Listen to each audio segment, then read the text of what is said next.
Hello again, fight fans. Welcome to episode 235 of the Neutral Corner Boxing Podcast. I am your host, Michael Montero, for Ring Magazine, RingTV.com, and the Ring Digital YouTube channel. Great show lined up for you guys today. We have one of I just think one of the best boxing minds we have right now. Stephen Breadman Edwards is going to join us today on the show. Every single time I talk to the Breadman, and I've spoken with him both in a business context, working at events and stuff, and I've spoken with him, off the record, just personally. Every single time I speak with him, I feel like I either learn something completely new or I hear a different perspective on something that I hadn't previously considered. So I really do consider it a privilege every time I speak with him. So I think you guys are going to love having him on the show. Anyway, TNC 235, week of September 5. We are already almost in September. Awesome, man. That 2020 is almost over because this year sucks. Just kidding. I actually got married last week. There are positive, good things happening this year, guys. You can't let the media and all the craziness going on in the world make you think it's all negative. There's still plenty of great things happening out there, including this show. And by the way, guys, as I always remind you to do, please retweet the show, get it out there for the masses to hear. All right, that's the best thing you guys can do to help me out, is just spread the word. Get people talking about the show. All right, that's the way that you guys can help support more than anything. I want to do something a little different this week. A few of you have talked about just the format of the show. It's been kind of chaotic in recent weeks. We've had calls all over the place, and the news and notes has gotten pushed back to later in the show. And you suggested I put that all at the top of the show like I used to do. So that's what we're going to do this week, okay? I'm going to get into news and notes, review, preview, and then we're going to have Breadman call in probably in about 30 minutes. All right, that's going to be 5:30 Eastern time. So, and then we'll take your calls, okay? So for those of you, and I already see it, we got a few calls already on the line. Please give me a call back in a little while, all right? I want to get through some news and notes and hit the news items, the review. We had some good fights last week, quick preview, and then we'll get to the guests, we'll get to your calls, okay? So thank you very, very much for your patience there. Let's jump right into it, man. And we're going to start with some ratings news. I don't want to become a ratings bro, but I do think this stuff is interesting and it matters. All right, so the Porter versus Formella PBC on Fox card a week or so back, Saturday night, last Saturday night, averaged 800,000 viewers. That is the lowest in the history of PBC on Fox. Now, PBC has been around since, 2015? Maybe even 2014. I think 2015. But either way, man, you're talking 5 or 6 years. This is the lowest average for a PBC on Fox broadcast.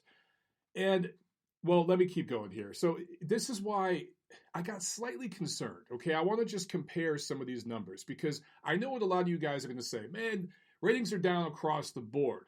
Well, that's somewhat true, yes, but it's not entirely true because there are some sports outperforming. I think golf has been doing great numbers, and there are some sporting events that have been doing really good, solid numbers.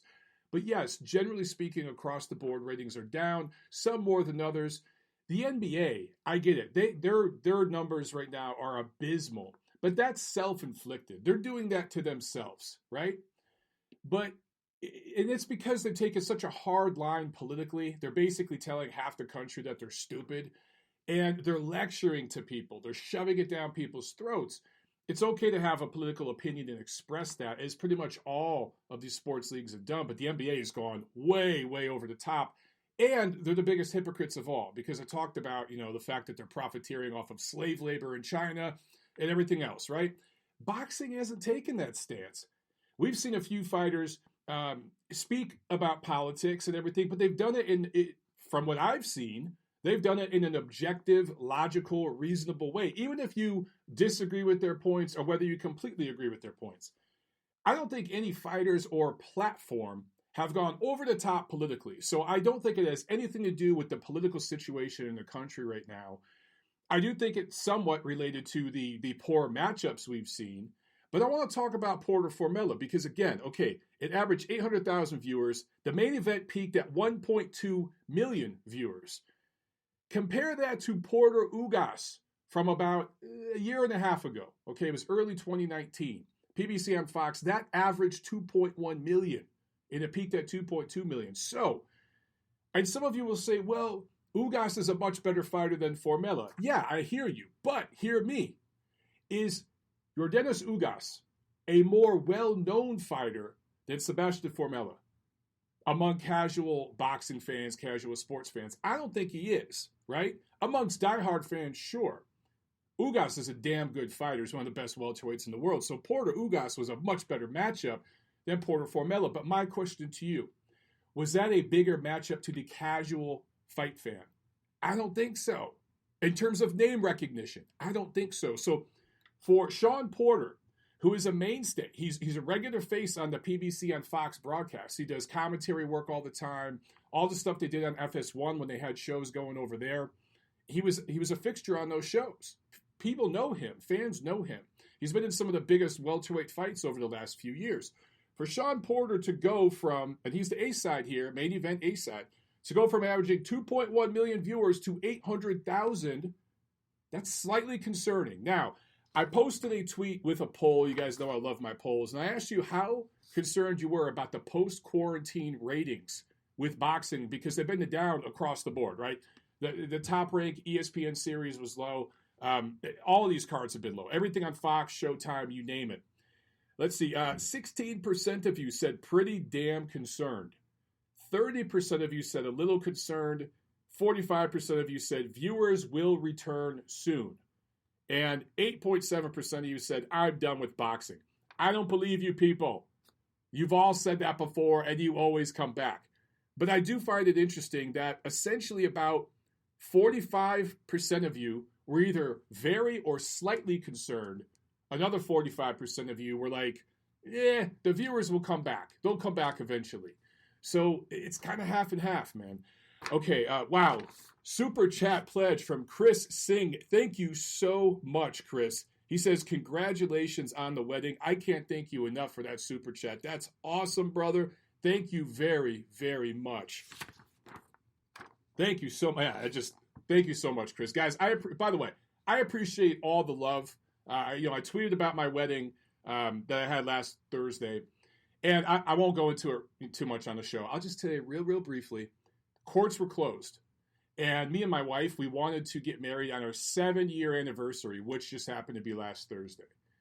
But because of COVID, everything being closed, we weren't able to do anything that we had originally planned, because we've been talking about getting married for a couple years. So we just said, screw it, and we eloped, and we went to a judge's office. They have an office, and this woman married us.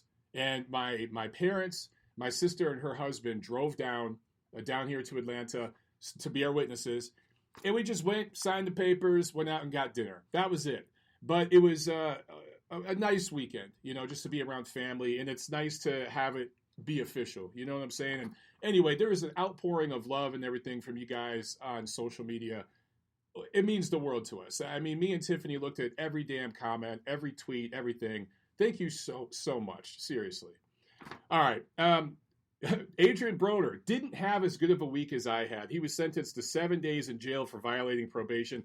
Does anybody really give a shit anymore? I don't really care about Adrian Broner news. It's the same shit over and over. If this was any of us that had screwed up this many times, okay? If it was me or you that had screwed up as many times as Adrian Broner, we sure as hell would not be getting 7 days in jail. It would be 7 years. This dude is so privileged and pampered. He gets away with this shit all the time, and he's going to walk right into a 7-figure payday at some point next year in a fight he doesn't deserve. You know what's going to happen. So screw it. I'm sick of talking about him. Terrence Crawford versus Kell Brook being discussed. I don't hate this fight, but I don't like this fight. Notice I didn't say I don't love. I said I don't like. I don't like it. I don't hate it. I'm just kind of, it is what it is. Look, if it's on regular ESPN and that fight happens, the PBC guys are flat out ducking Terrence Crawford. If you don't believe that by now, then you're blind or you're biased. That entire platform rarely even mentions his existence, right? So how many opponents are there right now? All the guys at 140 that Top Rank has invested in, they will eventually be at 47. Bud's going to have opponents in 2021, 2022. But right now, who the hell can he fight? You guys want to see him fight Sebastian Formella? Kell Brook isn't a top welterweight anymore, but he still beats the brakes off Sebastian Formella. So as long as it's on regular ESPN, fine. All right, let's get into some review. Last Wednesday, August 26th, ESPN Plus, Tim Tszyu, TKO 8 win over Jeff Horn, a fight that should have been stopped probably in the 4th round, continued all the way to almost the 8th. Horn was down twice in the 3rd, twice in the 6th, was not in this fight for a minute of it. This was an absolute beatdown. And look, Tszyu is a good-looking junior middleweight prospect. This was a test for him, and he passed it with flying colors. He aced it. He got 100% on this exam, okay? However, I think people need to slow down just a little bit. Horn is a spent bullet. He's shot to hell. And, shame on Glenn Rushton in his corner for letting Horn take an unnecessary beating. And instead, he really could have stopped this fight after the 3rd where Horn was dropped twice, or give him one more round and then stop it before the 5th. But Horn has not that he was ever an elite level fighter, but he was kind of a pit bull in there. He was, he had that physicality that could give guys problems. It gave Pacquiao some problems. It gave several good, solid fighters some issues. That guy's gone. That granite has been chipped away, and he's very, very soft now. I'm not saying this to be disrespectful. I'm just saying Horn's not going to beat any top 10 fighters right now. Maybe not even a top 20 fighter. He's just not at that level. So while it was a good test, a good performance from Tszyu, one of Horn's cornermen, I think it was like on the Daily Guardian or one of these newspapers over in the UK. I think it was in the UK. One of his corners said that Horn was completely gassed. I'm quoting. Those were the words he used. Completely gassed after the 2nd round. He said that in a post-fight interview. Well, then why the hell did you leave him in for 5 more rounds? I thought that was a really bad look for one of his cornermen to say that almost as an excuse, but it makes you look really bad. He was trying to spin it by saying, oh, he got by on Hart after that. Well, yeah, but you still let him take a beating, bro. Anyway, good job by Tszyu, but everyone just relax, okay? He needs to step it up. Again, there's going to be another test following this at some point next year where he's going to have to fight a guy in the top 15 or so that's in their physical prime, and we'll have to see how he looks then. 154 is a good division. There are some damn good fighters in that division right now, okay, at the very top and then at the gatekeeper level. I would like to see Tszyu, by the end of next year, fight one of those gatekeepers. That's what I'd like to see, and I don't consider Horn one of them. Saturday, August 29th, Daniel Dubois. TKO 2 win over Ricardo Schneiders from the Netherlands. Dropped him 3 or 4 times, I think, with body shots, particularly left hooks to the body. I like what I see in Daniel Dubois. However, this guy, was a complete punching bag. And it's no disrespect to Schneiders. I hope I'm saying that name correctly. But by the way, ESPN picked this up. This was a Queensberry card from London. I should mention that. ESPN has been picking up a lot of cards lately. So if you're a diehard fight freak, there's plenty of material for you. But Dubois looked, to me, a little stiff in this fight. But I don't think he needed to even move his head. When you shoot down to the body, particularly when you're a 6'5", 6'6" guy, you gotta move the head a little bit. And he was just kind of reaching down and slamming the dude to the body, but he was getting no return fire. I would have liked to have seen him feint up with the right hand, slip down, put a right hand in Snyder's face just to blind him a little bit, and get his head off the line and cork with that front foot as he shot the left hook to the body. He didn't really do that. He just kind of stayed tall and reached down. That could cost him against a different level of fighter. But maybe he was just fighting, to the level of opposition. Either way, he is one step closer to that fight with Joe Joyce, which I do think is going to be a good competitive heavyweight fight. I'm looking forward to that one. I'm hearing October for that fight. So that's going to be awesome. And then real quick, we'll talk about PBC on Fox from Los Angeles. This was 2 weeks in a row that PBC on Fox just had pretty crappy cards.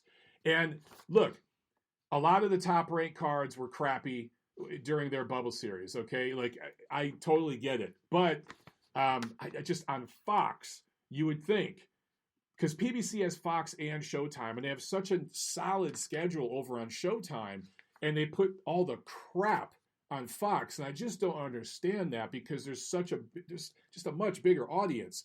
Top Rank put a lot of crap on ESPN, but they've also followed now with this second wave of their bubble series with some damn good cards. And PBC on Fox just doesn't have anything right now. Anyway, I don't want to beat up on them, but Irizlandi Lara against Greg Vendetti, this was a sparring session. It was like Porter Formella. This was a sparring session. And when you see a mismatch like that, you at least want to see dominance. And you saw dominance in one form because it was basically a shutout in terms of rounds, but you never saw Lara step on it. Just the same way you never saw Porter put a dent in Formella a couple of weeks ago, even though he hit him, I want to say 300 plus times he landed punches, didn't even scratch the kid. So it just looked like a sparring session. That's what we saw with Lara and Vendetti. Somehow this complete mismatch, and this is no disrespect to Vendetti at all. I don't mean any disrespect, but this was a complete mismatch, okay? Somehow this is sanctioned for a WBA world title. Go figure. Also in the co-main, Vladimir Hernandez, a last-second replacement for Caleb Truax, wins unanimous decision in a 10-rounder against Alfredo Angulo. Each guy threw over 1,000 punches, 0 defense, all offense. Can somebody that cares about Alfredo Angulo, someone who loves him, have a talk, okay? He had a good, solid win last year, and that earned him another spot on TV and everything. But, dude, he took hundreds more punches in this fight. He's been through a lot of tough wars. If he can't beat fighters at this level, no disrespect to Hernandez, Angulo's done, okay? And he had that big surprising performance last year and an upset win, but someone has to have a hard talk with him. They really, really do, because this guy is going to take punishment that's going to change his life at some point. Okay, the big card Saturday was in Las Vegas, Top Rank ESPN Plus, and in the undercard, Arnold Barboza Jr., a 140-pound prospect, stayed perfect with a unanimous decision win. I like this kid, nice skills and everything, but 0 power. And that's just at 140, and eventually he'll be at 147. Those are pretty stacked divisions. Those divisions have a lot of international, global talent. If he ain't got the power to keep dudes off, and he doesn't have high level, what I would call high level, truly elite level boxing craft, he's just not going to be able to get it done at the top level. That's what I see anyway. We'll find out. And undefeated welterweight prospect Elvis Rodriguez, he stayed perfect with another big knockout win. Now, this kid has power. This kid has legit power. He's fought nothing but punching bags so far, but he's getting the punching bags out of there. So I'm excited about Elvis Rodriguez. Also, okay, main event. Jose Carlos Ramirez, majority decision win over Victor Postol, defends his WBC and WBO 140-pound titles. So, for some reason, this was a controversial decision on boxing Twitter. And I'll be 100% honest. I did not watch this live. In fact, I didn't go on Twitter to see any spoilers, none of that. I was celebrating with my family because of my wedding last weekend. I watched this Sunday. I went on the Plus and I watched, streamed it, checked it out, scored it, and I had a 115, 113 for Ramirez. I thought you could go as wide as 116, 112, honestly. I thought you could score the draw for Postal, but you'd have to really, really favor his style. But I went to Twitter and I saw a lot of people were really upset by this decision, and they were saying I saw the word robbery used. I'm sorry, guys. That's just not the fight I saw. I saw a competitive fight. I saw a close fight. I saw Postal's jab carry enough of the momentum in a few rounds to clearly win those rounds. I saw Ramirez's aggression. Sometimes it was ineffective, but there were times, particularly toward the second half of the fight, the middle rounds toward the second half, where his aggression was effective, and he snapped Postal's head back, and he landed the more effective punches. And he also was controlling the real estate for enough of those rounds that I thought he won. I had no issue with these scorecards. In fact, the scorecards for Postal's fight against Josh Taylor were much worse than the scorecards here because again, Josh Taylor clearly beat Victor Postol. Don't misunderstand me. And I think he dropped him too in that fight, if I remember correctly. But the scorecards were like 119, 109 or something. Like, I remember the scorecards being like 10 rounds to 2, 11 rounds to 1. That was not that fight, okay? That was a close, competitive fight that Taylor clearly won, but it was close and competitive. And that's what I saw here. Now, Taylor beat Postal more decisively than Ramirez did. But I saw nothing controversial about these scorecards. In fact, one judge had it a draw. So I thought one judge was giving Postal the benefit of the doubt in those swing rounds.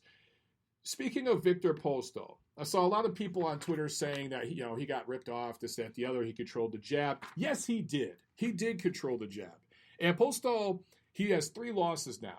2 competitive losses with Josh Taylor in 2018 and Ramirez in 2020. But he was absolutely dominated by Terrence Crawford in 2016. So first of all, that shows the level of Terrence Crawford and how special he is. Because remember, Crawford beat an undefeated Victor Postol, who was coming off that win against Matisse, I do believe. So that shows Terrence Crawford's level. He is legit. Terrence Crawford is one of the best fighters in the world. Now, Taylor and Ramirez have potential to get there, but they're going to have to work much, much harder. It's going to require more to get to that point. With Crawford, you just clearly see the distinction, okay? But you can dominate a fight off the jab. There are fights that I can point you guys to. Golovkin-Jacobs is one in particular. Look at what Golovkin's jab did in that fight to Jacobs. It set up a knockdown for him, but it also helped him control the real estate. He was moving Jacobs back for much of that fight. And he was controlling the mid-range and things from the outside. He even controlled some of the real estate on the inside. But what I saw in that fight was one dude's jab effectively setting the pace and the distance of the fight. That is not what I saw with Postal and Ramirez. Now, Postal has a beautiful jab. His punches are so straight. He's one of the straightest punchers in all of boxing right now. I remember there was a few rounds where I just rewatched him just to see the dude's 1-2. It's so unbelievably straight. But there's nothing behind it. And he's doing it off the back foot. Now, it's one thing if you're doing it off the back foot to bait your opponent, and Ramirez is a swarmer, right? He's a pressure fighter. Okay, you want to stay on the back foot, shoot some pity-pat straight shots, get your guy to reach, then you counter with a hook. You counter with an uppercut. You hit him with something, spin him, and hit him as you're spinning him, right? That's how you control the real estate, and you be the boss in there. And that's not what Postal was doing. He was staying on the back foot just to avoid return fire. And it worked a lot of times. He made Ramirez miss a lot, but he didn't always make him pay. The guy that was moving forward and pressing the fight was Ramirez. Was a lot of his aggression ineffective and sloppy, and quite frankly, at times it appeared amateurish? Yes. But Postal wasn't doing any of that. And I didn't see him jab, jab, jab, turn. Jab, jab, jab, turn. I didn't see him jab, bait his opponent to come in, make a miss, then 1-2. It was just 1-2 on the outside, jab, jab on the outside, stay back. It wasn't jab, slip, boom, boom, right? I didn't see that sort of thing happening. So I don't think Postal did enough to clearly control more than 6 rounds of that fight. In fact, again, I really think you can make a case that Ramirez won 116, 112. So a lot was made about the back and forth between Andre Ward and Timothy Bradley, disagreeing with their scores and all that. I try not to get too caught up in that shit. Honestly, guys, have you not noticed them playing that up a little bit more each week with each broadcast? Do you not think they might be trying to do what Stephen A. Smith and Max Kellerman do? Guys, a lot of that shit's scripted. I'm not saying they sit in a boardroom and write it all out, but I do think there's a little nudge from Joe Tessitore to be like, hey, man, play this shit up a little bit. People, on Twitter are talking about it. So Bradley goes one way, Ward goes the other way. They argue a little bit. It gets people talking. Don't pay into that stuff too much, okay? And at the end of the day, I do think Andre Ward's scorecard, I think he had it way too one-sided up front. But I think in the end, he had the right score. I think Dre had it 115, 113 for Ramirez, maybe 116, 112. And again, those are both reasonable scores, okay? So now, everyone's talking about, well, Taylor's going to destroy Ramirez when they fight, Josh Taylor. I am not so sure about that. I'm not, okay? Yes, Taylor did look better. Taylor has a better resume right now, I believe, than Ramirez. I really do think so. And in terms of styles, he looked better against Postal, who's a spoiler. His whole thing is to make you look bad. He made Terrence Crawford look boring as shit. No one liked that fight, okay? But in terms of styles, Taylor ain't going to stay on the back foot like Postal did. He ain't going to stay long behind those super long arms and those super straight punches. He's going to come forward and be in tight space with Ramirez. That is exactly what Ramirez wants. Taylor is also going to be willing to mix it up with him on the inside. Now, Taylor has shown an inside fighting ability. He has shown that he's a real dog, and he's got that nasty streak in him. So it's going to give Ramirez opportunities to open up against him. If he can get Taylor to miss and make him pay, that fight's going to be competitive, guys. Just think about it in terms of styles. Taylor is a southpaw, and he's going to come right downhill with that straight southpaw, straight left hand. It's going to hit the target. It's going to land on Ramirez. But Ramirez has shown a damn good chin. He has shown a good chin so far, and we've seen Taylor cut up and swell up a little bit, right?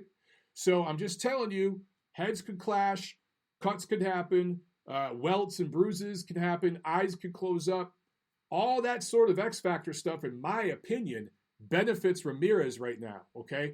Now, we'll break this down a lot in detail once we get closer to that fight happening. It ain't happening until next year. I think both guys, Taylor has a fight coming up that I believe is a mandatory. I think Ramirez will have a mandatory before then. Don't quote me on that. I'm just going off the top of my head here. They're going to fight next year. It's going to be awesome. It's going to be a damn good fight. But do I favor Taylor? Yes, I do. Do I favor him 80-20? No. But in my opinion, that's 60-40 right now in favor of Taylor. Okay? Now, maybe I'll be proven wrong. It won't be the first time. But I do think Ramirez did not look as good in this fight against Postal as he will against Taylor.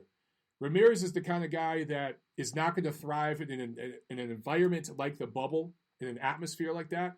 Also remember, this fight with Postal, I think, was delayed 3 different times. So there was, starting camp, stopping, starting, stopping. It had been 13 months since Ramirez had fought. That was the longest layoff of his career. All those things affected his performance. He also, I think, is going to thrive in front of fans, even if the fans are booing him, right? He even said after the fight with Postal, let's do that fight in the UK because there will be fans over there. I want to go over there so there will be fans because they're going to open it up sooner than the United States. So that tells you right there, even if the fans are booing the hell out of him, he's going to thrive off that more so than being in the bubble where it's this stale, quiet environment. So trust me, Ramirez will look better when he fights Taylor. If I'm Taylor and his people, I'm telling him, listen, don't take this dude lightly, okay? This was not the top form of Ramirez. He's going to look a lot better when you see him in the UK next year. And just in terms of styles, I'm telling you guys, that's going to be a competitive fight. Real quick, Super Chat pledges. We got 2 of them from Harrison Property. Thank you so much, my man. He says, heavens to Murgatroyd, Mike, you look somewhat different. You look married now.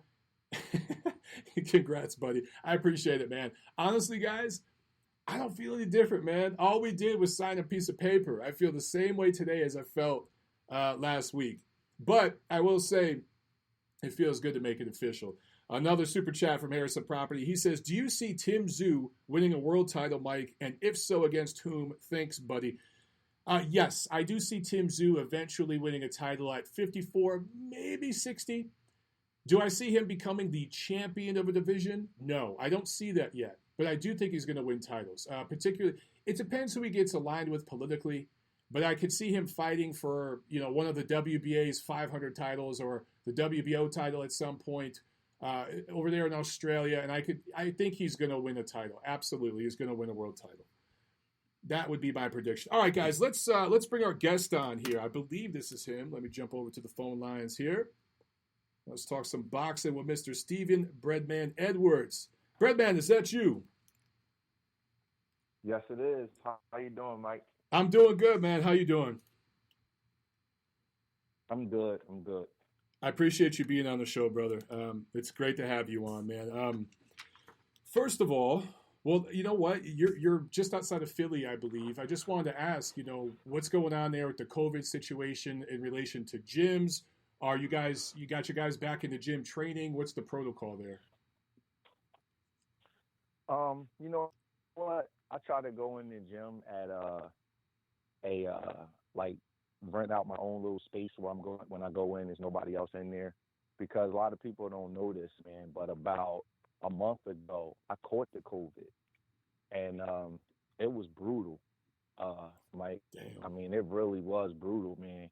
For all of the people that say that is not real, and they make it seem like it's a government host.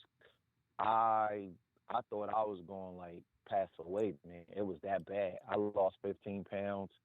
I didn't talk about it publicly, but it was probably the worst thing I've ever experienced physically. So I take it super serious. Wow. I had no idea. Yeah, I mean, it's absolutely a real thing.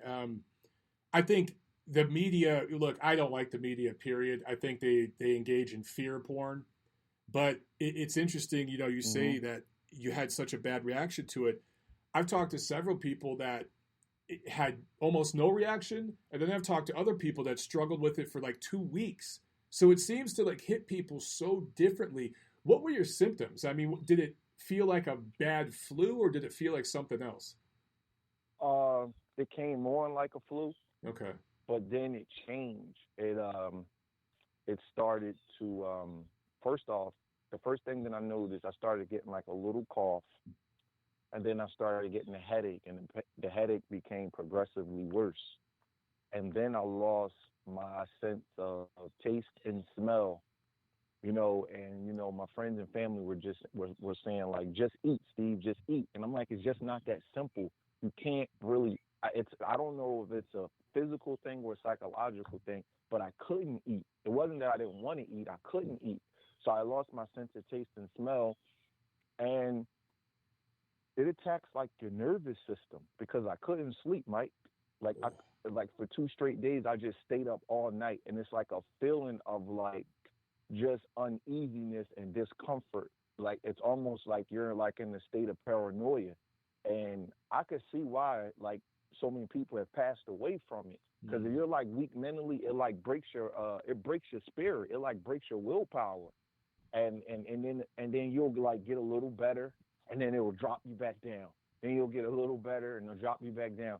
And I'm fine now, and I'm 100% now, and I probably gained 10 to 15 pounds back that I lost. But man, I was in bad shape, bro. I'm telling you, it was getting to the point where I was like, damn, this must be what it feels like to pass away. I couldn't, the non-sleeping part, it was bad, man. And you break out in these brutal sweats. So I felt crazy. I was taking 5-6 showers a day, because the sweats are I can't even explain them. My skin was sticky. I didn't even have clothes on. I literally was walking around with towels wrapped around my body from 3 of the days of the 2-week stint. It really screwed me up, man. Wow. Thank you so much for just opening up about this, man. I honestly, Breadman, I think people need to hear this, because there are people out there that do think it's all bullshit, and it's clearly not. And they need to hear somebody like you talk about it. Were you quarantined at your house? When did you? Okay, so I got a few questions. When did you find out it was COVID? For starters, I got tested. I got tested up at a fight in Connecticut for the Stephen Fulton card. Remember, he was supposed to fight Angelo Leo. Yes. So I got tested up there, and I came back positive. and they immediately quarantined us and sent us home.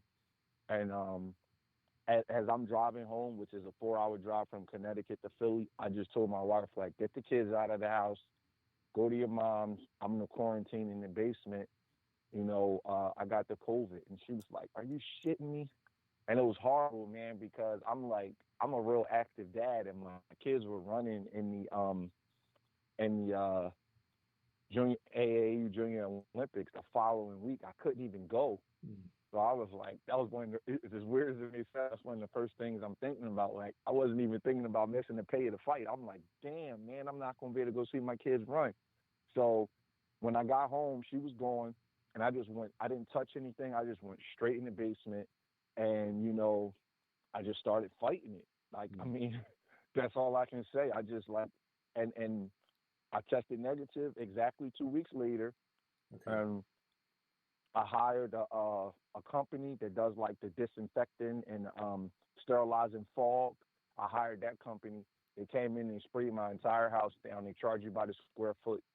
And then I told them to come back maybe like 2 days later. Okay. So that's pretty much how I fought it. So I didn't, infect anybody in my household, which is good, because I have an 8 and a 9-year-old. So you stayed at home pretty much by yourself, locked up in the basement for 2 weeks, where you couldn't sleep, you can't eat, you're sweating all day. Holy shit. Not pretty much. That's what it was. Wow. And then, like my family or my wife, they would just like drop food and, well, not even really food. It was like, grapes and watermelon and like peaches, because that's all I could eat really was fruit, Pedialyte, Gatorade, waters and stuff like that. And then I just fought, man. You know what I mean? It's really nothing anybody could do for you. Joe Goosen called me a few times to check on me, and Virgil Hunter, things like that. But it's not much you can do. Wow. I don't know how to segue into boxing after that. Well, listen, man, I'm glad to hear that you're better. I'm not the kind of guy that tries to get sympathy and stuff like that. So I didn't talk about it on social media or anything like that, because it was real to me. Like, I was really under the gun, man. I was saying, like, it really did me in, man. And I hear some of these social media arguments. And I'm like, man, you guys are crazy if you think this is a hoax. I mean, because I mean, I hope it's just they're insane. But man, it ain't my job to convince everybody. Do you have any idea where you think you caught it, or how? Do you have any guess? I'm sure you had to be thinking about that, laid up in the basement. Well, our team, everybody on Stephen Fulton's team had it. Oh, so it's a whole damn team? I mean, remember Stephen Fulton had to pull out of the fight with Angelo Leo? Yeah, but I didn't know it was the whole team. I didn't know it was everybody. Yeah, so our team, I was like fine that Sunday because I tested and I was negative, and then I tested Tuesday leading up to fight week, and then they said I was positive. So I'm assuming it's just all the members of our team caught it, all tested positive. Okay. Well, I mean, considering everything that you went through with that, how do you conduct training going forward? I mean, with whether it's J-Rock, or I think you were working with Zachary Ochoa, Fulton, whoever. I mean, the kids just have to test. I mean, I'm not like gun shy. I'm not retiring from training fighters. It's just that the kids are gonna have to test. Everybody's gonna have to keep a mask. You keep everybody out of the gym. I mean, it's gonna be tough. I've been asked this question by a lot of like people in boxing, like, how did you feel? What can we do to make things better? I mean, it's really nothing anybody could do, because you really can't police people after you leave the gym. And everybody's not quarantining. You know what I'm saying, Mike? And then you got sparring partners, and you don't know where they've been and things like that. And boxing is a close quarter sport. You're punching each other in the face. So when a kid comes back to the corner, you're putting Vaseline on him, you're taking his mouthpiece out. It's tough. I mean, I wear gloves in the gym. I got the face shield, Okay. And the fighters themselves, they just have to just, when you have a fight, if you don't want to screw up your money, you got to train and go home and quarantine and stay away from people and keep your mask on, until the country can get over this. I'm not a pandemic expert, but you just got to just limit your contact with people. The more contact you are with people, the greater your chances are of getting it. Especially in a place like a gym where, boxing gyms in particular, you think of how humid it gets, where things can fester, Yes. It's just so different. And it is. I actually told a kid today, I'm like, man, we're social distancing. You see my bags right here. You come get change 2 feet away from my bag. It's 3 people in the gym. Why are you this close to me? You know what I mean? Yeah. It was crazy. I didn't mean to hurt his feelings, man. But I had that shit, Mike. I don't want to catch it again. I'm like, man, just go over to the other side. There's no reason for you to be this close to my gym bag. Right. So it's tough, man. And everybody doesn't respect it. Because the thing is that for every person like me, there's somebody else that acts like it's just a cold or it's just the flu or the symptoms aren't real. And that's what the problem is, because it does affect everybody differently. I mean, Yes. Look at Tony Harrison's dad. He passed away. Right. So I don't know why we live in a society where everybody's so stubborn. But, I blame the media, even though I'm a member of the media. I'm going to blame the media. I feel like the media, particularly on an election year, they just want to divide people because that drives their income. And people just need to hear the damn truth. So thank you very much for just opening up and talking about this. I know I already said that, but I just want to reiterate. I think it's important that people hear this. Wherever you sit on the political spectrum, listen to Breadman talk about this. He went through this for 2 weeks, and you're a healthy young guy. I think that was a big part of this, because they say, of course, people with pre-existing conditions, that's the overwhelming majority of the deaths. But you're a healthy young guy with no pre-existing conditions, and this kicked your ass for 2 weeks. So it can happen to anybody. Yeah, it did. Yeah, it did. Yep, it can. Because I have no pre-existing condition. It just got my system, man, and it just ran rampant. Well, I don't know, again, how to transition, but I would like to talk to boxing. That's all right. A little bit. Hey, Mike, I'm not going to think you're being insensitive. No, okay. You're the first person I told publicly. Well, I really appreciate you opening up about that on my show. I said it at the beginning of the show. We've spoken both in a professional sense and in a off the record personal sense. And every time I talk to you, and you just proven me correct here, but I said this at the top of the show. Every time I talk to you, I either learn something new, or I am given a different perspective on a particular issue that I had not previously considered. And you just did it again. I think you probably gave several people watching this or listening right now live a different perspective that they hadn't heard before from a young, healthy person with no pre-existing conditions that went through hell for 2 weeks. So, man. We actually met through Victor Connie, Mike, if you remember. Absolutely, in Los Angeles after... He was very... Yeah, you got it. And he actually was very instrumental in helping me through this, like telling me certain things to take and how to keep getting the zinc in my system. He would call me up, periodically throughout the 2-week ordeal. He was really, really, really helpful because he was like one of the first people I called, and he was like, double down on your zinc right away, Steve. Hurry up and do it. He sent me a monitor, for my breathing. He was really, really helpful in it. I really appreciate Vic for that. That's great, man. Vic has gone out of his way to help more people than I could name. I've seen it.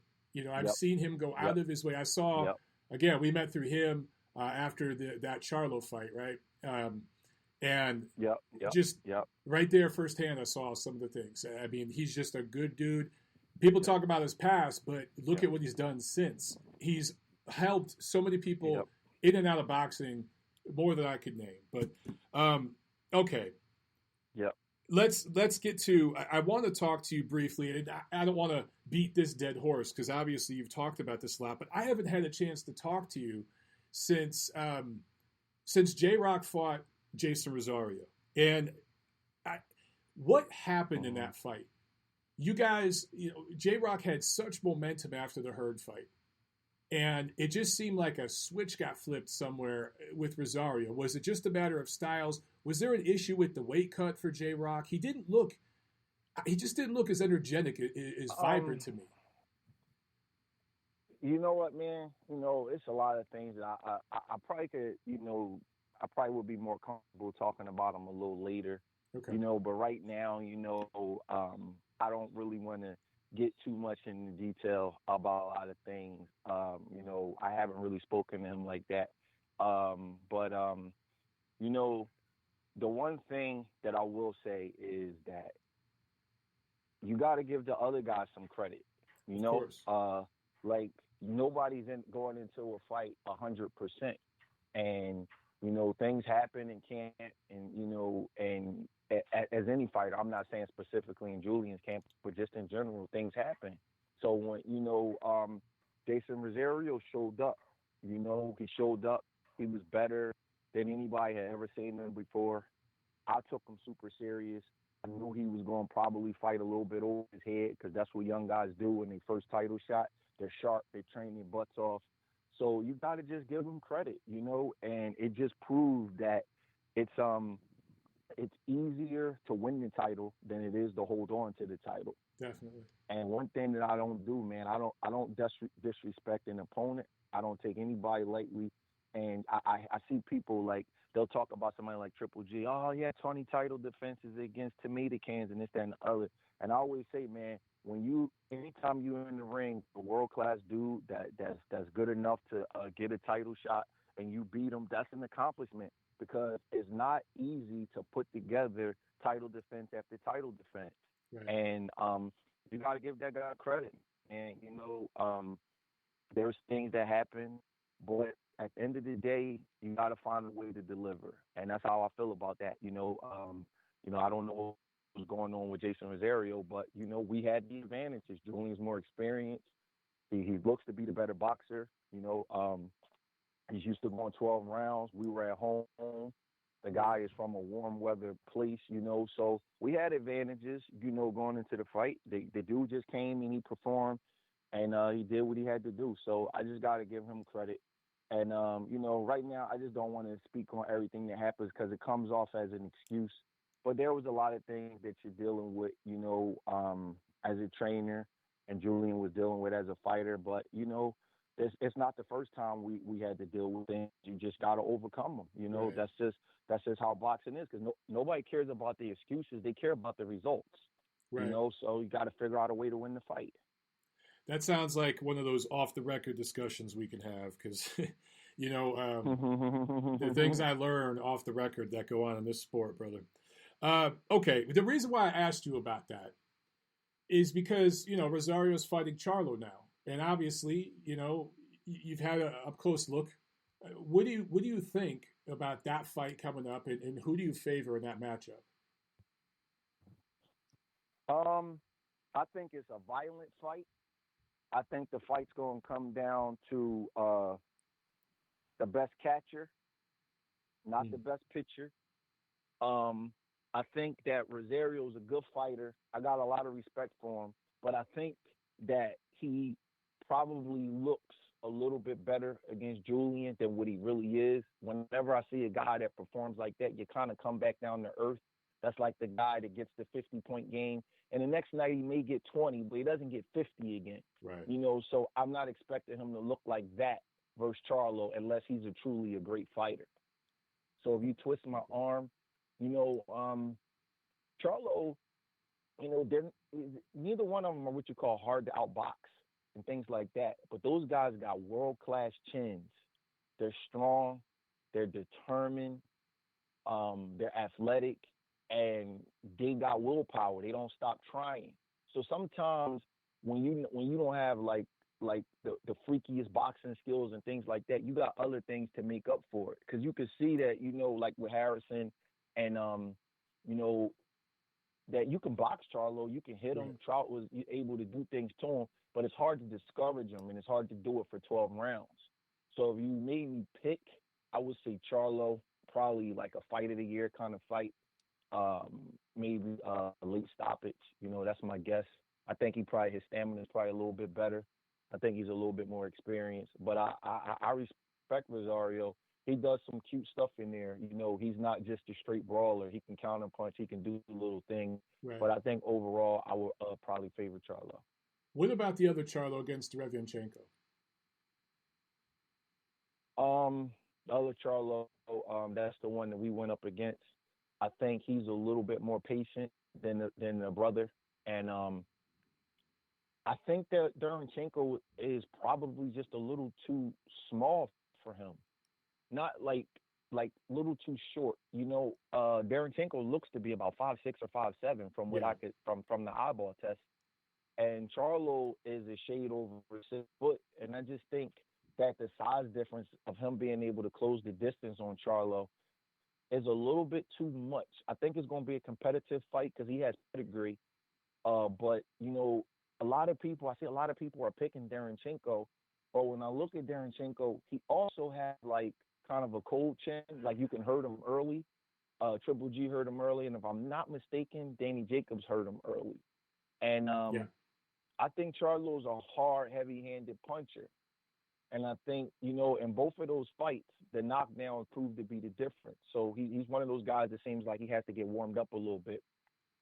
And I think Charlo is just as heavy-handed as those guys. So I can see Charlo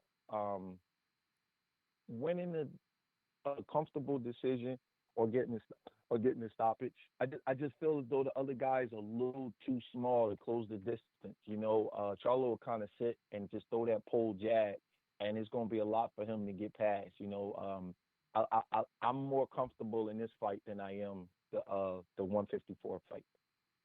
Interesting. Yeah, the more I think about both of those fights, the more I think the Charlos, both of them, are going to look really good on that night. I just think that when you talk about the styles and you break it down like you just did, I just think I agree with you. The 154 fight's probably going to be more competitive, more violent. I think the 160 fight might be a little slower, but I think both Charlos have a good chance to look really good on that night. The bigger Charlo is a little more patient than the 154-pound Charlo. The 154-pound Charlo is probably a little quicker, but the bigger Charlo is a little bit more patient. He kind of can sit back and run you in the shots a little more. He sets you up. The 54-pound one, he kind of is a little bit more of an attacker. So, I think him and Jason Rosario, they're going to kind of clash, and it's going to be, a really violent fight because they kind of feed into each other. But Jason Rosario throws some really nice little counter punches. He hit Julian with a counter punch in the second round that I think changed the complexion of the fight. Julian had a good first round. Right. And in the second round, he hit him with like a little counter right hand, and it really Julian up. I don't even know if the announcers noticed it, but it shook him up, and then he cut him, and that kind of changed the complexion of the fight. And he hit Jamonte Clark, the 6'2" kid out of Cincinnati. I was studying tape on him. He hit him with the same exact shot. So he can do some counter punching. So Charlo's going to have to be careful in this fight. He can't go in there with his chin up in the air. But I think he's going to overcome a shaky moment. I could even see him being down. But I think he's going to win the fight overall. I wanted to ask you what you think of the overall state of boxing right now in the United States. Just the state of the game, where we're at. I talked about at the top of the show before you came on about recent ratings being down across the board. And I know that's happening in most sports right now. But you got like the three-headed monster here, right? Because you got DAZN, which DAZN really built up all this momentum in 2019 and just got decimated by COVID. COVID beat up DAZN more than any other platform in boxing. And then you've got, the PBC thing and then the Top Rank thing on ESPN. As a guy who's, a historian, been around the sport, you've studied it, where do you see the state of the game right now? Like the health? I think it's going through a rough spot. I think it's going through a rough spot, which is obvious, and you can't refute that. But I think that the country in general is going through a rough spot. So I think boxing just has to work to get their fan base back.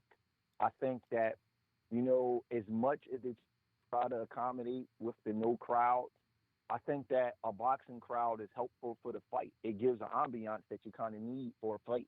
And these fights are giving us a sparring session like feel. If I could make a suggestion to the powers that be, I would have people who were quarantined and people who have tested surrounding the ring. So obviously you can't put it in the stadium, but if you put it in a place where maybe, 20 or 30 people could kind of show a little bit more emotion, because the fights, they don't have a personality. It's like getting into an argument with somebody over text. Texts have no tone, Mike. Yeah. So I may say something to you that you may find offensive, but you don't know how I'm saying it. So when I watch these fights, they're really, really bland, because they feel like sparring sessions, because there's no cheering crowd, which means a lot, and it's a big deal. So I think that it's in a down spot, but the country's in a down spot. You know what I mean? Our country is just it's not in a great place right now, and it's been better times. I can't think of a time where so much bad stuff has been happening in our country. But I think boxing will come back. I got confidence that the COVID will get over the COVID in a few years. I mean, not a few years, in a few months. Please don't say and a few I years. Think that slowly but surely. Yeah, I think it's slow. I know, right? Slowly but surely, I think it'll come back. But I think the ambiance is what's killing it. You can't put on a showcase fight where the winner is not really in doubt and have no crowd, because it's a sparring session, Mike. That's what it is. That's what you have in sparring. In sparring, you have guys that come in to get your guys. You have really, really good sparring partners. He doesn't fight. He doesn't box them every day. He's not going to go life and death every day. So when you have a fight where the winner is not really in doubt and there's no crowd, and and these fights are going the distance, it's not going to draw high ratings. Now, I guarantee you that there's some people that are going to tune in to the Charlos fight, because people think that those are tough fights. I guarantee you people are going to tune in to Loma and Lopez, because that's a tough fight. Now, I may not have the same amount of viewers, but it'll do better than a lot of these recent fights, because the winner is in doubt. So I think it's in a tough time. But, man, boxing is resilient, Mike. It'll be okay. It's just going to take a few months to put the right fights together, and they figure out how to get the crowds back in there. They may even move it to a place that's not practicing, the sort of quarantine that we are here. And I think it'll be fine, but it's just going to take some time. I hope you're right, man. I've been thinking about this a lot. I think, all sports, of course, have been hurt by the quarantine situation, but I think boxing is a sport where we have learned now, we have evidence now that you have to have a crowd for every reason you just said, from the fan perspective, for the entertainment perspective. Yep. But from the business perspective, you have to have a crowd. You can't put on the third fight between Wilder and Fury without ticket sales. You got to sell tickets. To have a crowd. You have to have a crowd. You do. You have to have. It's the one sport that you can't get over it. We're kind of getting acclimated to it with the NBA, right? And that's not the same. But with boxing, you can't do it. But at the same time, I give the promoters and the networks props, because these guys have to make a living. They can't just sit out forever until the crowd can come back. All the money is not generated from the gate. So these guys have to earn a living. So I understand, even though that the fights don't look the way that we need them to look, to get the full entertainment value, these guys have a right to earn a living. So, I'm glad that they are able to earn a living under these circumstances, because it's not easy not fighting in front of to enjoy a fight that has no crowd, especially when you know who the winner is going to be. Because I'm an avid boxing fan, Mike. I usually don't miss fights. Right. I really have not been watching fights in their entirety, since boxing came back. Like, I'll watch them, see a round or two, and I just turn it off. It's not doing anything for me, because I already know who's going to win the fight. So I've been in a kind of a rut with that also. So I get it. I get what everybody's saying, but I think we just have to be patient till we get that kind of fight where it's 50-50, and these networks can figure out some way to do something better with the production, so we can get more into the crowd. I'm with you, man. That's great stuff. PBC on Fox, they have that canned crowd noise. I don't mind that. Some people were dissing it on Twitter. I like it better than nothing. I thought it was a smart thing to do. Yeah. You know, the thing that ESPN and Top Rank is doing, that's weird. The crowd noise that they have, I can't even remember what they call it, but it's some kind of app or something. But anyway, man, great stuff, Breadman. Great stuff. And I'm so glad that you're feeling better. Before I let you go, because I told you I wouldn't keep you more than half an hour, let everyone know where they can follow you on Twitter. No, listen, you know what? Go ahead. Kids are watching Jurassic Park, man. You can. Oh, go ahead, okay. Mike. You can go. We're good. Okay. I was just gonna say, you know, the Daily Bread mailbag. When is that? I think you had one pretty recently, but I want It's Saturdays on Boxing Scene. Okay, so it's every Saturday. I want people to check that out. Every Saturday on Boxing Scene. Yep. That's great reading. And then where can they follow you on Twitter? Do you know the link?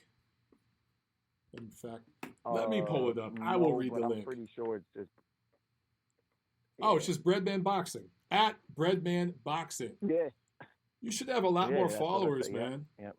You should have a lot more followers. I know, man. I'm corny, man. Hey, I am too, man. I get beat up on Twitter a lot. You know how you say people can't tell tone over text? It's the same thing on Twitter. I get in trouble a lot of times. I'm just trying to tell jokes and shit and have fun, and people take it the wrong way. But you know how it is. Oh man. But yeah, listen, man. I want to let you go. Too, man. What's it? I'm sorry. Go ahead. I said I get it sometimes too, Mike.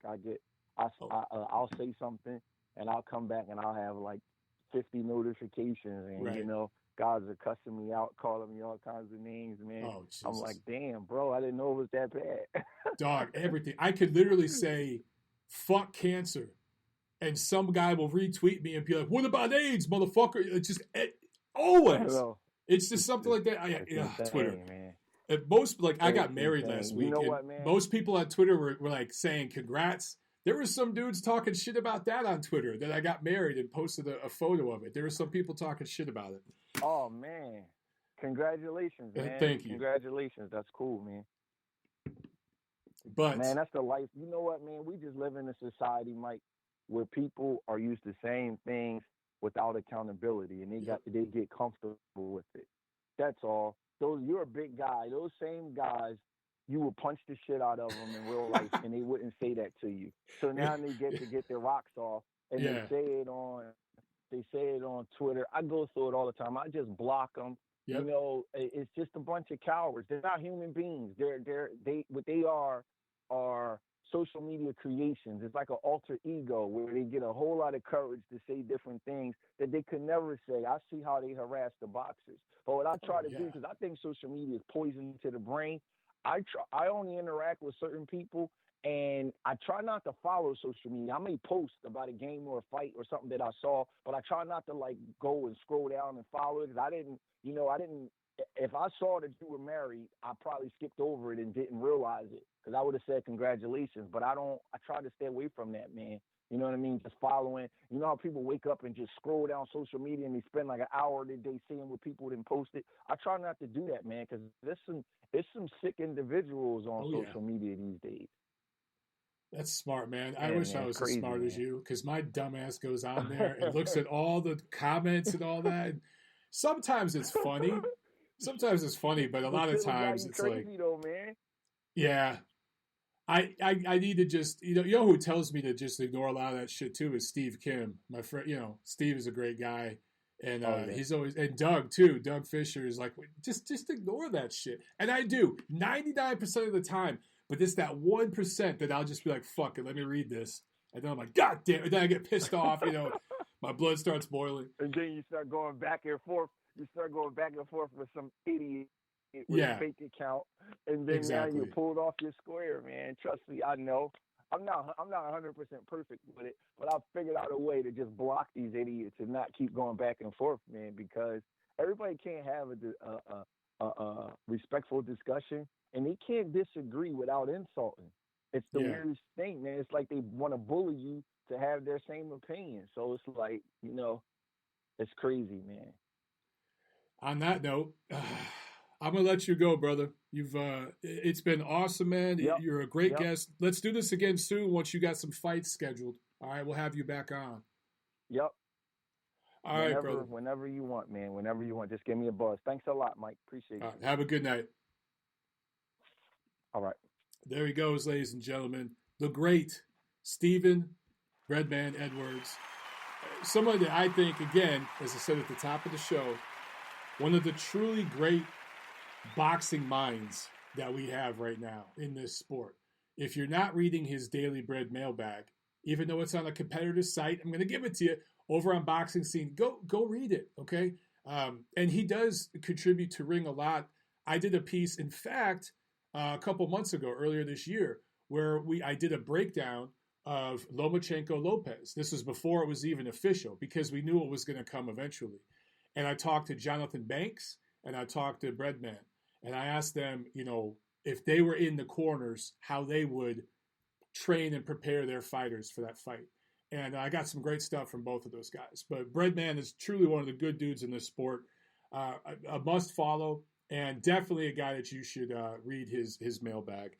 Okay, so we got through the news and notes. We got through the review. But let's really quickly preview what we got coming up this week, okay? The schedule's not loaded, but we do have a few fights. Wednesday, September 2nd, there's an MTK Global card picked up by ESPN Plus. Friday, September 4th, the Telemundo card down there in Florida. So you see a lot of those MTK cards in the middle of the week. ESPN Plus picks them up. And Telemundo does a lot of, I think they're in Kissimmee, Florida, a lot of the cards that they're putting on, mostly Friday night cards. And then Saturday, September 5th, Top Rank on ESPN from the bubble at the MGM Grand in Las Vegas. Jamel Herring, Jamel Semper Fi Herring, another one of my favorite guys in this sport. Breadman's one of my favorite guys. Jamel Herring, another one of my favorite guys. Every time I talk to him, it's a positive experience. He's going up against Jonathan Oquendo, defending his WBO 130-pound title. Of course, that was the fight that was supposed to take place earlier in the summer, but Jamel got COVID. And unlike Breadman, Jamel had a very quick, easy time with it. It was in and out of his system very, very quickly. It wasn't very complex for him. It's so interesting to me the way it affects people in different ways. Anyway, this is the second defense for Herring, who is 5-0 since moving down from lightweight. Remember, he fought as a lightweight at PBC, but I think since 2017 he moved down. He's been fighting in and right around 130. I think there was a couple fights like at 132 or something, but he's 5-0. He does much better at 130. And also on this card, Steven Nelson, 16-0 super middleweight prospect out of Omaha, 32 years old, kind of advanced age for a prospect. Had a solid domestic level amateur record in the United States. He's going up against DeAndre Ware. And then Sunday, September 6th, PBC on Fox has a card, Sunday night boxing. Omar Juarez, an 8-0 140-pound prospect out of Texas, and Vladimir Slavinsky, 11-0 featherweight southpaw prospect out of the Ukraine, who now fights out of Los Angeles. That is the PBC on Fox. So you got cards a few different days this week. But let's jump over here to the phone lines again. If you guys want to call in real quick, we'll have a couple quick calls and then we'll wrap it up. But I'm going to jump over here to the phone lines.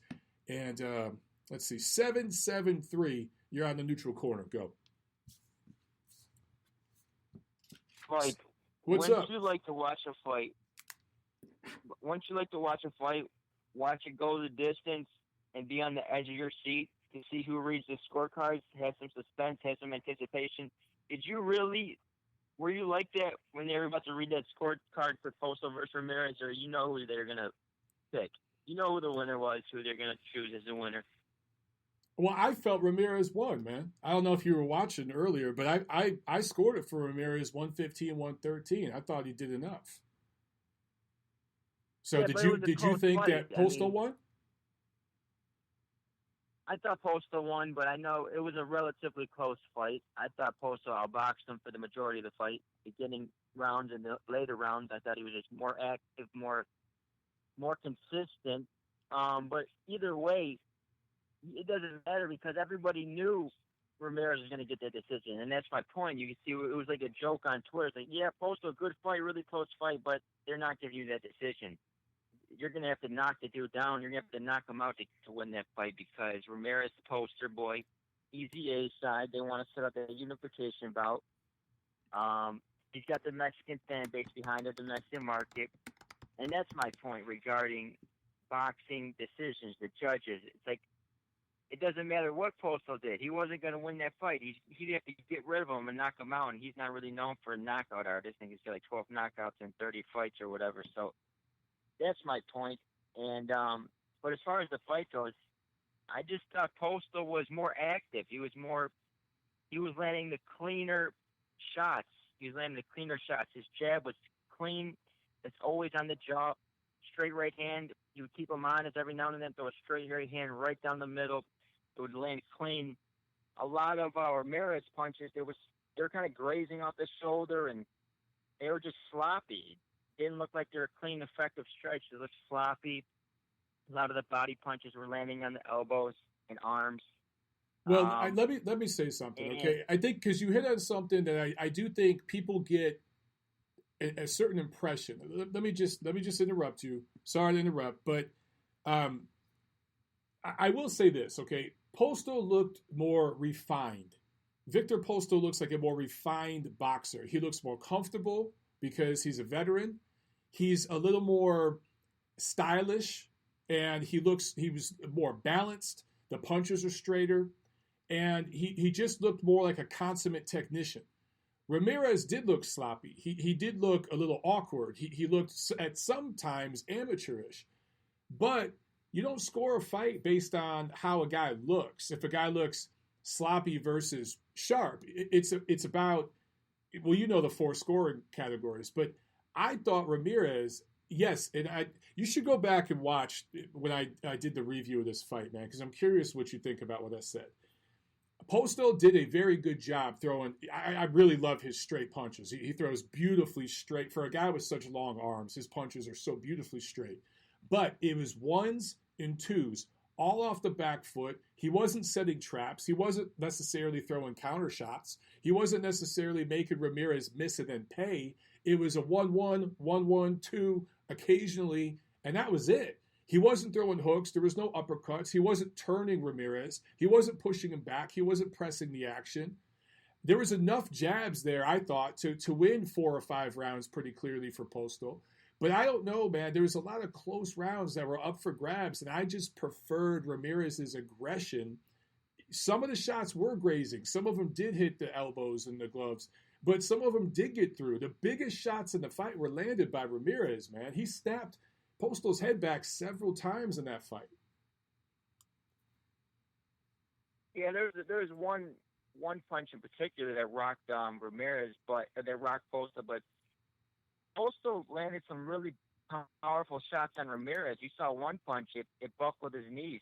He got staggered by a straight right hand by Postal. Oh, he walked right into it. That was what walked right into it, landed a clean right hand right on the jaw, and that was what was keeping Ramirez hesitant. He knew he wasn't just rushing forward all night.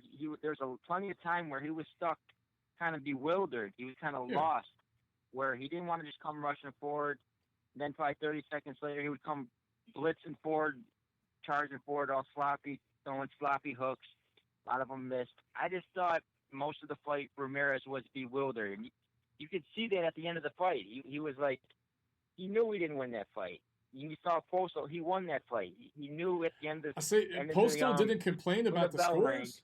Postal didn't show any emotion when the scorecards were read. He didn't complain about it. And I know that's not really his personality. But look, you preferred what Postal did versus what Ramirez did. I think that's fine. There's no issue there.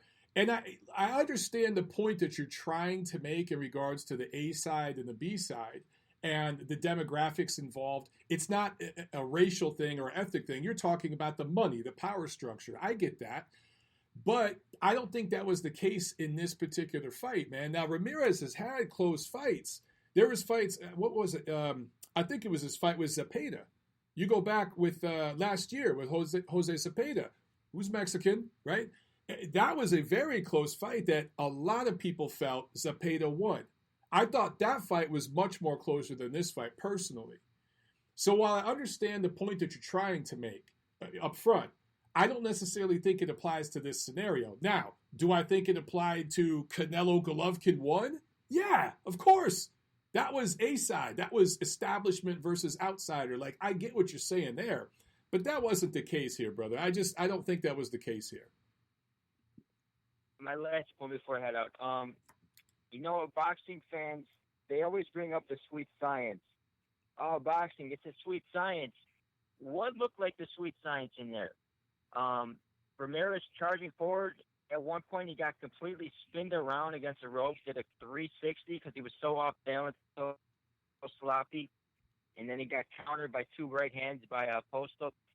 Or was it Postal on the back foot, snapping the jab out, pivoting, circle off the ropes, knee back in the middle? What looked like the sweet science in there? Well, okay, let me ask you this before you jump off. And you make a valid point, okay? How did you score Canelo Lara? I got to go back to and watch. I forget. I'd be curious to hear your. Lara was definitely. Go back and watch that fight. Lara was the Okay. Because I'm curious. I want to hear next week. You know what I'm saying? Like, if you watch that fight this week and then call in next week and let me know, because that was a similar situation. I was ringside for that fight. And I remember a lot of people on the internet felt that Lara won. But what I saw in very close swing rounds was Canelo do a little bit more of the fighting, pushing the fight. He went to the body. He landed, he wanted double, triple the body shots Lara did, just as Ramirez did against Postal. And to me, Lara just stayed on the back foot a bit too much. It wasn't the boss in there enough and gave the fight away. He could have won the fight. Postal could have won the fight Saturday. If he had just stepped up and thrown 5 more right hands, thrown some left hooks in there, spun the guy, dug down to the body, just pushed him back a few times. But there wasn't enough of that from Postal. And so I'm curious how you would score a Canelo Lara, man. If you get a chance to check that out, please call in next week and let me know. All right? All right, we'll do. Thank you all. All right, brother. Have a good one. All right, let's jump back to the phones here. We got a few calls here, and then we'll wrap it up, guys. 732, you're on TNC. Go. Hey, Michael. How you doing? Good, man. How are you? I'm real good. Hey, congratulations. Thank you. On your marriage. Congratulations. Is this how you spend your honeymoon? Yeah, well, we have no money to do a honeymoon, so yeah, we're just chilling, and maybe in a few years we'll be able to do something. We'll see. All right, that's all good. I actually wasn't going to talk about the Ramirez Postal fight, but real quick, you saw the judges' scorecards, mostly for Postal the first couple of rounds, and Ward scored the first couple of rounds for Ramirez. It was just that kind of fight. There was really no objective way to score it. It felt like Ramirez did more damage in more rounds than Postal did. So if you're going to give it to him based on damage, I think he eked it out. But it's the kind of fight 10 guys score it 10 different ways. They won't agree on the rounds. It's just how it was. Yeah, that's pretty much how I see it. I mean, for professional boxing, I tend to, in a close round, I tend to give the round to the guy who inflicted more damage. And sometimes that more damage is off of one shot. Sometimes it's off a few shots. But there are times where one guy could land 6, 7, 8 jabs, and another guy lands one hard body punch that drives the other dude back. I'm going to give it to the guy who landed that one big shot. But sometimes the guy who is winning the battle of the jab really does control the 3 minutes of that round solely off the jab. Vladimir Klitschko made a career of it. An all-time great heavyweight career out of it. So it can be done. That's just not what I saw Saturday, man. I saw a close competitive fight where Ramirez eked it out with his aggression. That's what I saw. Yeah, no, I agree with you. Hey, you got a minute to talk Peds or what? Yeah, let's do it. Okay. I'm going to play devil's advocate here. And I think it's time that we just admit that we should just allow Peds in boxing. I think I got a couple of points I want to make, and I want to get your opinion. Pads in boxing? All right. PEDs. Oh, PED. I was like, what? Okay, PEDs. All right. Well, go ahead. Let me hear your thoughts. Okay. All right. First of all, only a small percentage of fighters are even being tested. And of that small percent on a regular basis, right? And of that small percentage, they're still failing. I mean, you got guys who know they're going to be tested and they're failing anyway. So why are fighters still doing PED? I think it's because fighters, by their nature, are just extremely competitive people. And they'll do whatever it takes to be their best, whether it's modern training methods, sports nutrition, sleeping in a hyperbolic chamber, whatever they got to do. I think that really, if PEDs were legal, all fighters would do them, simply because everybody wants to perform at their optimal. So I think the only reason fighters don't do PEDs is because of the stigma and because of the way the public feels about it, but not because they, in their heart, don't want to use them, because they will allow fighters to perform at their very best. And that's what fighters want to do. And the idea of them being a cheat, well, I mean, you still got to do the work. It's not like you shoot up with steroids and the next day, you're Cassius Clay. It doesn't work that way. You still got to put in the time. You still got to do the work. So it's a performance enhancer. So I don't really see, I see it as something that fighters in their hearts would like to have access to, just like any other modern, think of it as a modern sports medicine advantage, right? That's first point. Second point is the level playing field. Right now, you've got some fighters on PEDs and some fighters not on PEDs, and we're not sure who's doing what. So there's no real way to be 100% sure that we have a level playing field. But if all fighters are allowed to do performance enhancers, it levels the field. You've got enhanced fighters fighting enhanced fighters. So I think that's pretty important.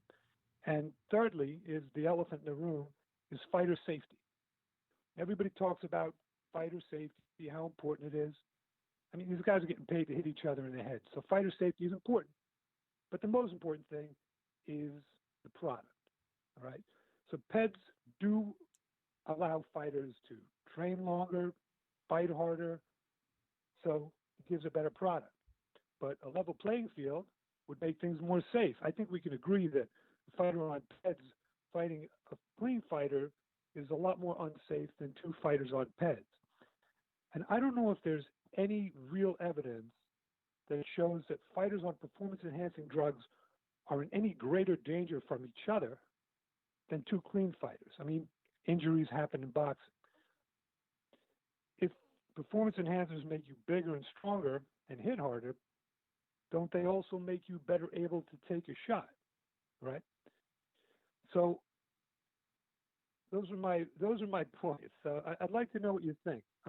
As far as the long-term effects of PEDs, performance enhancers, steroids, and all that, I don't know if it's been proven that there's long-term detrimental effects, but like Sylvester Stallone looks pretty good, Schwarzenegger looks pretty good, Dwayne Johnson.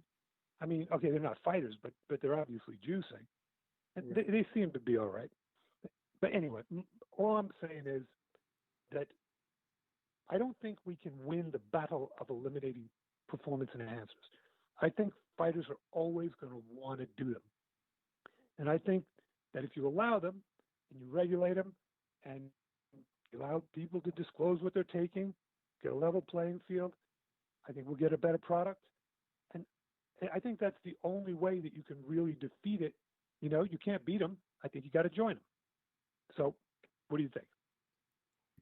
Look, you're not the only person who feels this way, okay? Your opinion is the minority opinion, but there are a solid group of people out there who agree with you. There's no medical experts in the field that agree with you. That's the thing. And there's no long-term testing and analysis that would prove that two fighters on performance-enhancing drugs fighting each other would be safer than two clean fighters fighting each other. Now, if we could get some medical trials done, and I saw evidence that doing certain performance enhancers improved your health, improved brain function, helped you recover from brain trauma and things like that, helped reduce concussions and things like that, then I'd be on board. But there's zero evidence of any of that. You mentioned Sylvester Stallone, Arnold Schwarzenegger, Dwayne Johnson, these guys that we know use performance-enhancing drugs. They're also multi-millionaires. And when boxing is a poor sport, most fighters come from the lower class, the working class. These performance-enhancing drugs are not cheap. And a lot of people think steroids. Most fighters don't use steroids. They don't help for what you need in boxing. Most of the performance-enhancing drugs in boxing are related to weight cutting. And it's because guys are trying to make unnatural weights. If you legalize that shit, you've got guys killing themselves right now because they're dehydrating their brain to make an unnatural weight 24 hours before they're about to go get punched in the head. If you make that shit legal, you open up a Pandora's box to trainers and gyms with kids using this kind of shit. I think you could see potentially boxing deaths spike if that happened. I'm not saying that I'm 100% against your idea, because I understand the point you're trying to make. There's some legitimate logic to what you're saying. But we need medical trials, and we need proof that there would be some sort of health advantage. Forget the product for a second. Health advantage for the athletes to use these substances. If there was, I'll be all for it. Like something, okay, like marijuana. I don't smoke marijuana. I never have. It's just not my thing. I don't get it. But there are a lot of athletes, particularly in combat sports, who like to smoke marijuana because it relaxes them. It helps them sleep. That aids in their rest and recovery. And I can tell you, I've spoken with multiple athletic commission chairmen and anti-doping people who say, we don't test for that shit because it's fucking stupid to suspend a guy for smoking pot. It's not a performance enhancer. It certainly doesn't enable you and make you sharper. It makes you dumber and lazier. But you don't smoke pot right before a fight. You smoke pot after you train. And I know several fighters who do it, okay?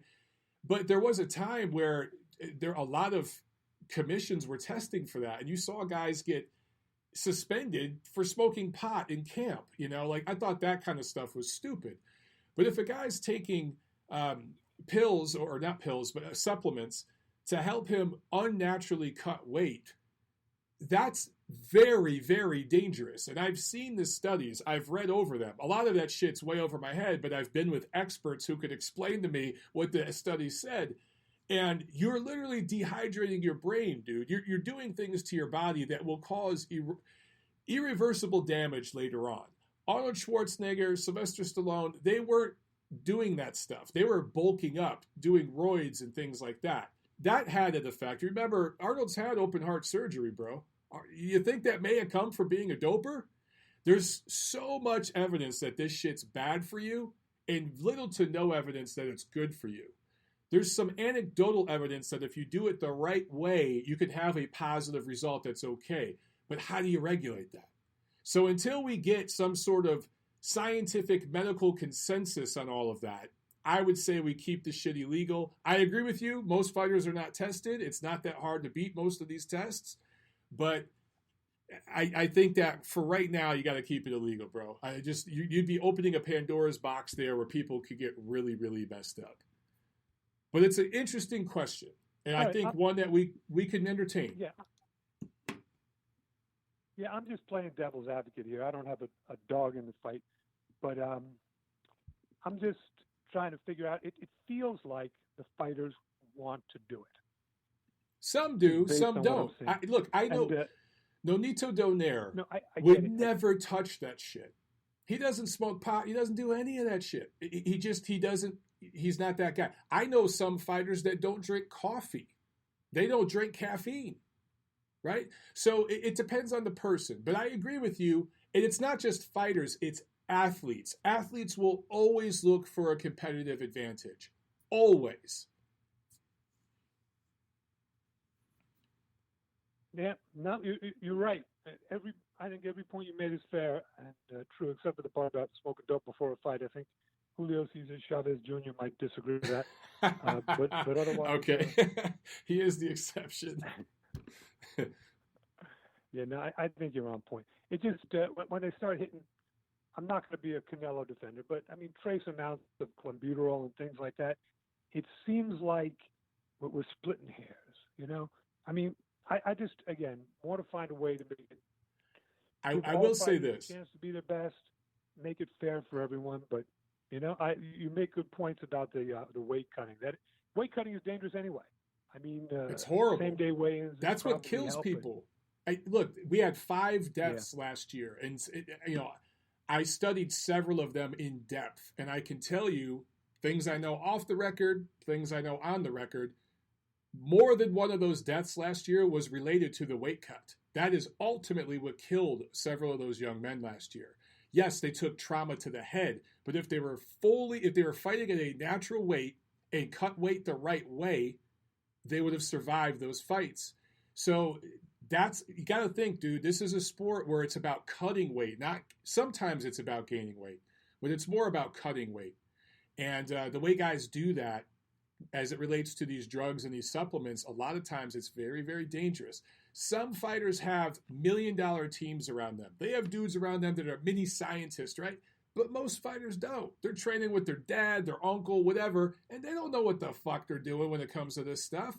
So yeah. But anyway, I got to jump to this other caller, bro. I appreciate your call, man. It's good stuff. Definitely call in again.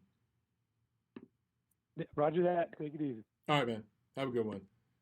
All right, let's jump to one more call here, guys. And then let's see. We got 4479. You were on the show. Go. Hello, Mike. It's Hamid. How's it going? Hey, man. What's up, man? Going well. Yeah, congratulations on the wedding as well. Thank you, sir. Yeah, I know it is. I was just going to say, first thing, regarding PETs, I think boxing has got enough of a bad look in the mainstream media. I don't think that's a good idea. I've heard both sides of the argument, but I don't know. I just don't think that's a good idea. Like, I personally would rather there's more stringent testing in boxing. Excuse me. I'm not sure about that everyone is on it, but I do think majority of athletes and boxers are on PTs. But I think to cut that down, you just got to start regulating more testing and maybe be a bit more stringent. But I don't think it would be a good look, because if it starts resulting in deaths and more injuries, right? I don't know how you answer to that. Like I don't know how you'd explain. Like, it wouldn't be a good look, I don't think. Would you agree? I completely agree, and I think the only way it would ever be defendable is, again, if there is some sort of performance-enhancing drug that comes out that improves cognitive brain function, and it, areas of the brain that become damaged as it relates to CTE. At some point, there's going to be a medication that comes. I mean, doctors are going to figure it out where you can reverse CTE effects and swellings on the brain and things like that. And if there are drugs that fighters can take to prevent some of these injuries, and we have, clinical testing and scientific consensus, across the board, then let's entertain that. But that could be 100 years away. That's decades away. So for now, the best thing we could do is up the amount of testing, and also all these damn commissions need to get all on the same page. What happened with Jarrell Big Baby Miller getting signed by Top Rank and being scheduled to fight just a year after what he did, that's atrocious. That should never happen. So boxing needs to step it up, in my opinion. I agree. Regarding Miller, do you think he'll be back, like, under another outfit? Yep, he will be back. Banned, here's the reality of the situation. I don't think there's Sorry, go ahead. I don't think there's many. I know it might be to do with PTs, but I can't think of many better American heavyweights than him. It's maybe one or two, but if you look at the top 10 American heavyweights, Miller, you could make an argument as a top 3, top 2 guy. Maybe top 3 or definitely top 5, I'd say. I don't know. I mean, his resume. That's just, I think, landscape. His resume isn't very good. I always felt he was a little overhyped. But part of the overhype, and maybe he is that good, but he just never fought the top guys to prove it, is what I'm saying. So there's potential, but he's never proven it in the ring. And the minute he had a chance to prove it, he screwed it up, So, but here's the reality, Hamed. I'm just going to step on the line and say this, okay? Jarrell Big Baby Miller is African American. He's from New York. He's undefeated. He's a heavyweight. He's a trash talker, loud and boisterous. He checks every single box in terms of marketing for what Top Rank wanted to match him against Tyson Fury. It's perfect matchmaking in terms of marketing to the casual fan. Fury and Miller in New York would have sold out Madison Square Garden if that could have happened with in the next year or two. It absolutely would have sold out the Garden. That's why they signed him, and that's why ultimately somebody will pick him up. It will happen. It could be PBC. Regarding the top 10, I don't know. Looking at the top 10 American heavyweights, outside Wilder, Michael Hunter, I don't really think there's that much time. I mean, you got guys like Gerald Washington who Miller beat. I don't think Dominic Brazil is that good. I don't know how he got 2 title shots. You got guys like Trevor Bryan who are untested and have fought virtually no one. So I don't think Miller's really even that. Like, he hasn't really fought, but I think it's a lack of top American heavyweight. I just think the talent is very low compared to the 90s and even the 2000s, early 2000s. But I want to talk about the Postal fight. I don't think that was a robbery. I don't know why people use that term. Like, I watched the fight. I had a draw, but I can see why Ramirez won that fight. I don't think Postal won the early rounds, but from round 7, 8 onwards, it looked like Ramirez was in control. Up until I think about the 9th or 10th round, one of those rounds, I thought Postal won, but I wouldn't say it was a clear win for Ramirez. If someone had Ramirez winning, I could see the 7-5, but I think Doug Fisher had it like 9-3. I think that's way too wide. And I would agree with 9-3. I don't know what fight he was watching. Doug is someone who prefers an aggressive, come-forward fighter. He's going to always prefer that over a guy that's boxing slick. But again, in Doug's defense, I've seen Doug score fights for the boxer when the boxer was being the boss, when the boxer was controlling the space and using his boxing. Think about this. Again, if you watch the Ramirez Postal fight, again, I didn't see Postal spin or turn Ramirez that much. He just stayed on the back foot and boxed and moved along the ropes. I didn't see him step up into a couple of those shots and turn Ramirez in the center of the ring and then do it again or set traps or feint. There was no feints from Postal.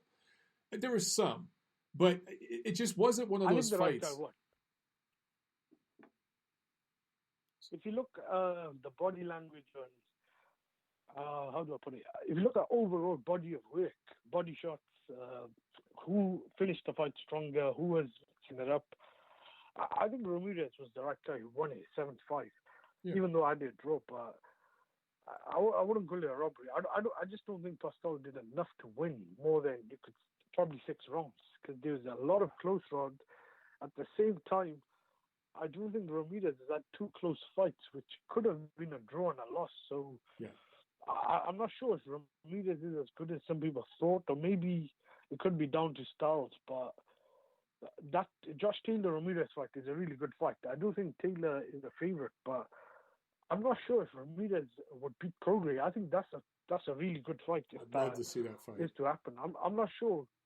I'm not sure who would win that fight. I think that's like a toss-up fight. Yeah.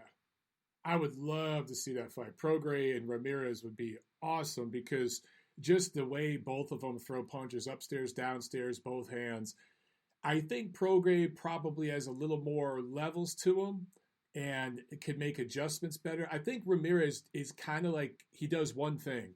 And if you can keep him at bay and make him miss but also make him pay, You can beat him. I definitely think he's going to take L's, but he's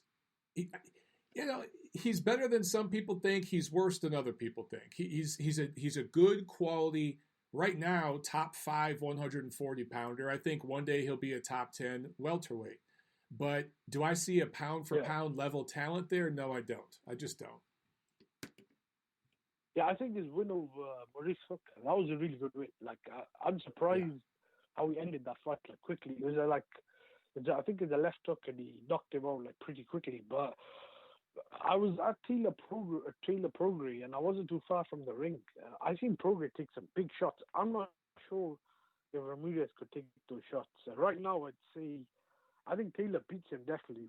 Probably stops him, but maybe it just could be a style thing because Ramirez has managed to stay unbeaten. It's just he hasn't looked as good in some fights. But at the same time, Taylor didn't really look great against Postal as well. I think I had that fight for Taylor with the knockdown, but I do think Taylor did better than Ramirez.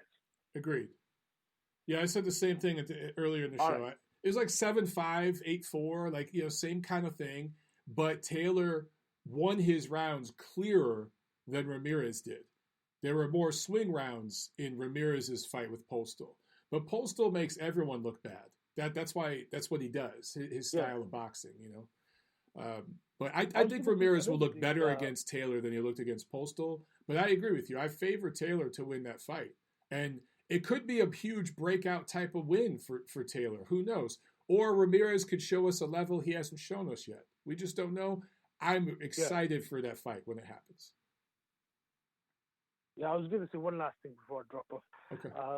What about Postal? Has he been, how do I put it, underestimated or underrated by some people? Because I know he's Ukrainian, but not many people talk of him as much as they talk about Gvozdyk when he was fighting guys like that, Lomachenko and who was it, Usyk.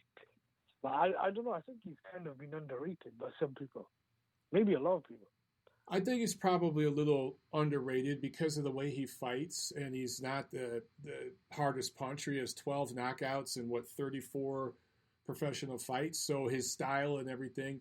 When I look at the Ukrainian fighters, I mean, right now, Lomachenko and Usyk, those are the two top guys. Then you got Gvozdyk.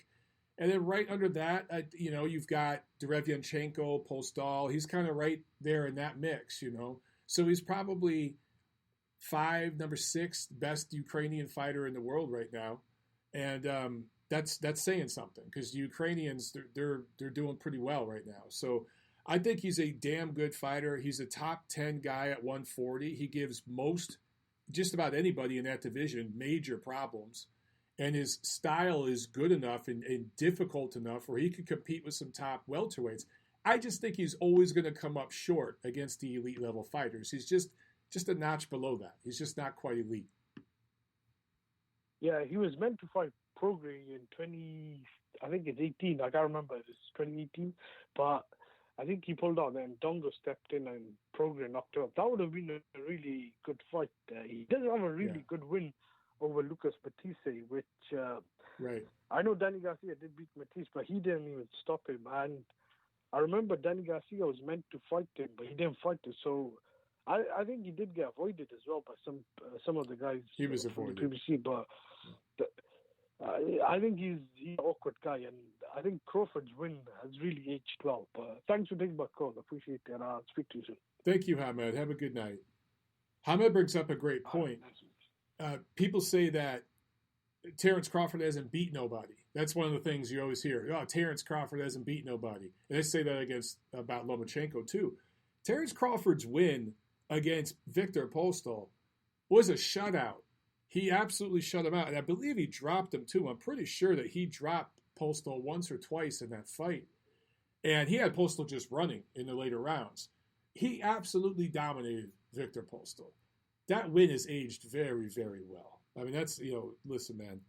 Terrence Crawford's legit, ladies and gentlemen. All right, what a great freaking show, man. I hope you guys appreciated and enjoyed having Stephen Breadman Edwards on here. Who knew that he went through that major, major struggle so recently? I'm so glad that he kind of broke that publicly here on the show. That was a pretty awesome moment for us. So have a great night, guys, and we'll do it again next week, all right? And then, I don't know, maybe between now and then we'll do a couple rant videos. In September, we got the big Charlo doubleheader, and we'll have plenty to talk about as that gets closer, all right, guys? So have a good one. Take care of yourselves. Take care of each other. I'll see you at the fights.